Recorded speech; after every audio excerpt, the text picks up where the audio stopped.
Like a phoenix, Samsung's beloved Galaxy Note is back from the ashes. Now with two main cameras, can it shoot better photos? Does it have enough features to justify a higher price tag? And more importantly, is it safe? Hello from New York City, I'm Michael Josh, and you're watching GadgetMatch. They say any kind of publicity is good publicity. And while there's no denying the fact that last year's missteps hurt Samsung as a brand, the events surrounding the Note 7 make this year's comeback even more anticipated. In this video, we'll cover everything you need to know about the Note 8, so fasten your seatbelts, hit that subscribe button, and let's get on with our Galaxy Note 8 hands-on. So this is the Samsung Galaxy Note 8. Massive amounts of leaks notwithstanding, there really are no surprises here. It's exactly what we imagined the Note 8 would look like, an evolution of last year's design, which, just like the S8 from earlier this year, has a near borderless curved display that is taller and narrower. Shaving off some width gives the phone an unconventional aspect ratio, 18.5 by 9, instead of the usual 16 by 9.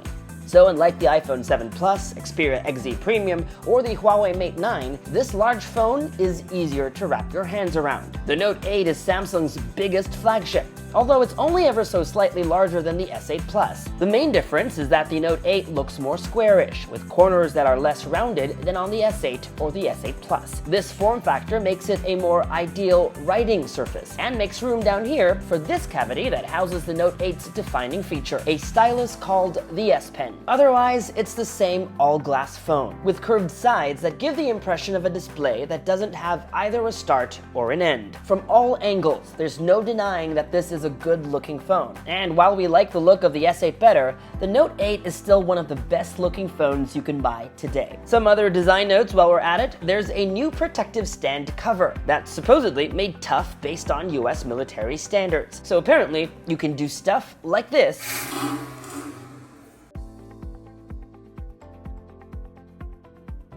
and this.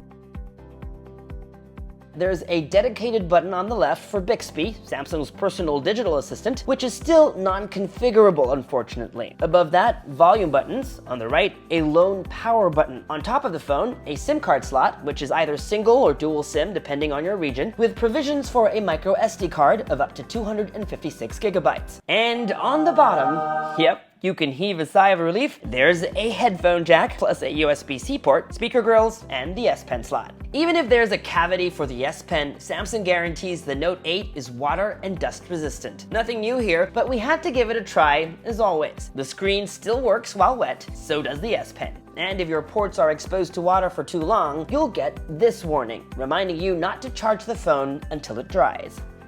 Also in change is Samsung's slew of security features. Apart from the usual pin and pattern are the usual suspects. A pretty fast fingerprint sensor still awkwardly placed beside the camera, but now with a flash module in between, and a bit more indentation, making the camera lens a little less susceptible to accidental smudging. There's still facial recognition, which based on our tests is still spoofable with a photo. See here. But there's a new setting which makes spoofing a pain. The most secure way of locking your phone, however, is of course the iris scanner, and we didn't notice any difference either in terms of unlock times or accuracy. Not that we had any complaints before, it still works like a charm. Either of the biometrics options can also be used in conjunction with Android Pay and Samsung Pay if that service is available in your region. Probably the newest Note 8 feature is its new camera, or should I say, cameras. With the Note 8, Samsung is finally jumping on the dual camera bandwagon. Samsung execs tell GadgetMatch they didn't want to do it until they could pull off something others haven't been able to do with the technology. And so on the Note 8, both cameras get optical image stabilization instead of the just main shooter. This should come in handy when shooting close-ups using the phone's new 2x optical zoom lens. This is what the Note 8's dual camera setup looks like on paper. This is a standard lens, this is a zoom lens. Both are 12 megapixels that differ only in the amount of light each one lets in. f1.7 on the main shooter, and f2.4 on the telephoto lens. Theoretically, the main camera should perform better in low light. When you start up the camera, you get the option to use either Bixby Vision, Live Focus, or stickers. Bixby Vision and stickers work just like on the S8 and S8 Plus. You can point your phone at a wine bottle to get a review, and stickers are just as fun as always. But the new feature is Live Focus, which uses the second camera to create a blur behind your subject, like portrait mode on the iPhone 7 Plus, if you will. This has been done before by many other smartphone brands. But what's nice about Samsung's take is that you can adjust the amount of blur while taking the shot and after. That means you can dial down with a quick adjustment if things look too unrealistic, which is most often the case. Just like the iPhone 7 Plus, Live Focus also shoots at 2x, which, in the case of the former, can be a problem when shooting in low light. While it might not be obvious here, these Spider-Man photos were taken under a table in a room with hardly any light, but still came out pretty good. Samsung is also introducing a feature called Dual Shot, which takes the same photo using both cameras. So if the portrait photo is not to your liking, you can click over here to get a wide angle option.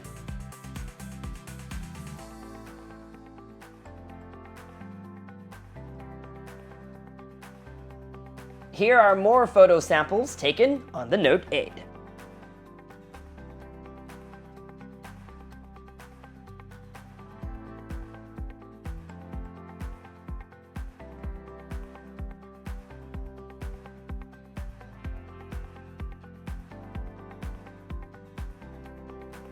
This built-in stylus, called the S Pen, is what gives the Note its name, and is what sets it apart from other big-screen phones. Apart from being able to take notes or draw, the S Pen on the Note 8 can do other things. This new feature is called Live Messaging, almost like the handwriting feature on iMessage, except that it works on WhatsApp, Facebook Messenger, Viber, Telegram, and other chat apps. Using the S Pen, you can scribble handwritten notes and can send them as GIFs.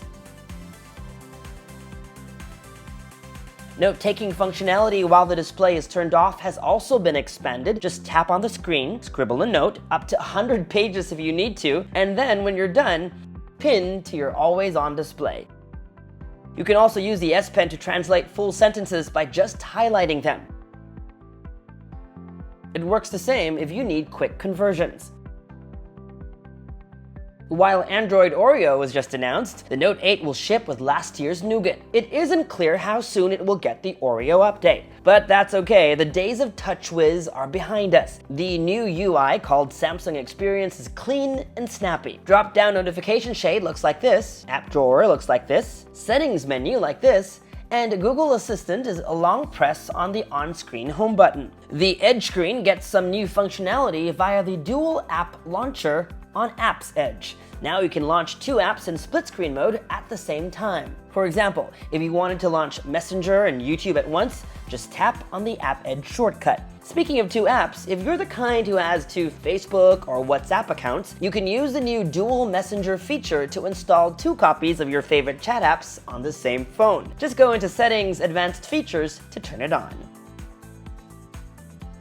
The Note 8 shares pretty much the same high-end spec sheet as the S8 Plus. That means you're getting top-of-the-line performance for every task. Depending on your region, you will either get a 10nm Exynos processor or Qualcomm's Snapdragon 835, 6 GB of RAM, and a Quad HD Super AMOLED display. The only place where it seems Samsung may have skimped is with its 3300 mAh battery, which is not only smaller than last year's model, but also lower than the industry standard. That said, we still think it's the most prudent thing for Samsung to do, considering last year's battery issues. Samsung still promises improved battery life thanks to a more power-efficient chip, and it's still got the usual adaptive fast charging and wireless charging support. And if there are any concerns about exploding phones, the company promises that like the rest of its phones since the Note 7, the Note 8 has undergone a rigid 8-point battery check.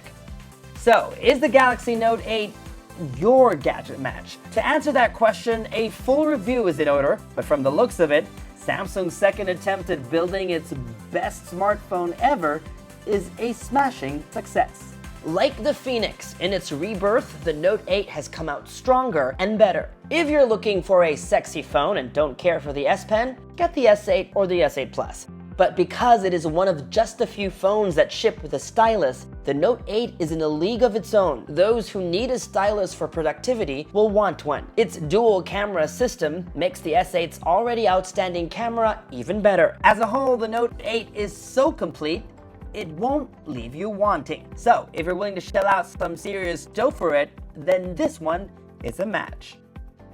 And that was our Samsung Galaxy Note 8 hands-on. For more videos like this one, make sure to subscribe to our YouTube channel, like our Facebook page, follow GadgetMatch on social media, and make GadgetMatch.com your daily habit. Until the next one, from here in New York City, I'm Michael Josh. Thanks for dropping by.